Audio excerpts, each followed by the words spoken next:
Chris. Unaona mimi nimepita hapa.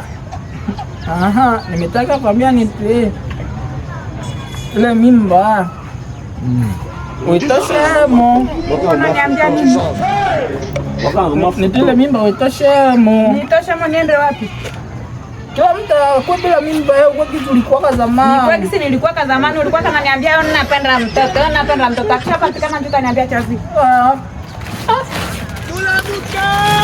Kakazi gani kale kavera kala kafani nuku. Nenda kwenyu. Unataka kusema kavera kakazi gani? Nenda kwenyu, upenda usipopenda nenda kwenyu. Watu ndio nimena lao kitanda cha yulu kile cha hendaje. Kwa napenda kutila kitanda cha yulu. Pale toche mimi unaniambia tubunda kwa tuna pamoni. Mangwangu njoo zile. Nenda kwenyu. Unafaa kwa tu nini? Ba kwa tu jamani nimebesha mimba sasa nirudia kwenyu. Nenda mbia papa kwa kuchunga. Sasa huyu chunge papa njoo nimebesha. Mimi nilionjaka. Onjaka ulishona niambia nini? Sheria utamu nini mimba. Wewe niko nenda kwenyu upande mshu.